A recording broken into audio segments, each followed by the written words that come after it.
Shri Harikrishna Heights येथे अत्यंत व्याजबी दरात 25 अमेनिटीज आणि प्रशस्त पार्किंग सह 2 आणि 3 BHK रेडी पोझिशन फ्लॅट्स उपलब्ध। बुकिंग साठी संपर्क पार्श्वनाथ प्रोजेक्ट 9090787833।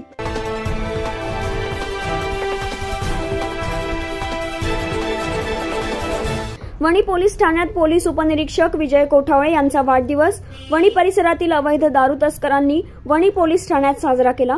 इतकंच नाही तर या सेलिब्रेशनचे फोटो सोशल मीडियावर मोठ्या प्रमाणात व्हायरल करून आपले हितसंबंध आणि वजन दाखवण्याचा एक प्रकारे प्रयत्न करण्यात आल्याचं बोललं जातंय। या प्रकारामुळे पोलीस खात्याची प्रतिमा चांगलीच डागाळली होती। मात्र वणी पोलीस ठाण्यात अवैध धंदे चालकांसोबत वाढदिवस साजरा करणाऱ्या पोलीस उपनिरीक्षकाची उचलबांगडी करून त्याला नियंत्रण कक्षात बसवण्यात आलं आहे। तर मंत्री दादा भुसे यांनी पोलिसांच्या भर कार्यक्रमात इतर पोलिसांना सूचना दिल्या। तसेच हा विषय उपमुख्यमंत्री फडणवीस यांच्यापर्यंत नेण्यात येईल आणि तात्काळ कारवाई करण्यात येईल असं देखील मंत्री दादा भुसे यांनी म्हटलंय। जे कोण महोदय होते त्यांना त्यांनी अटॅच केलेले हेडक्वार्टरला आणि पुढची कारवाई ते करताय।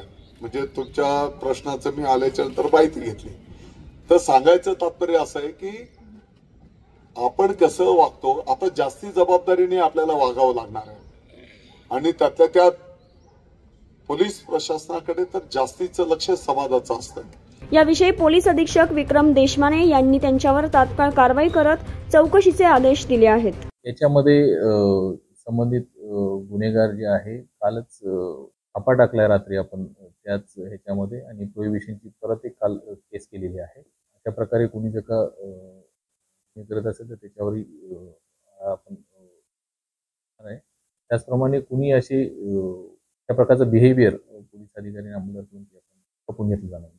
मात्र एकंदरीतच घडलेल्या या सर्व प्रकारामुळे पोलीस प्रशासनात खळबळ उडाली आहे। तसेच यामुळे पोलिसांची बदनामी देखील झाल्याची चर्चा आहे। Bureau report 9 news Maharashtra, Nashik.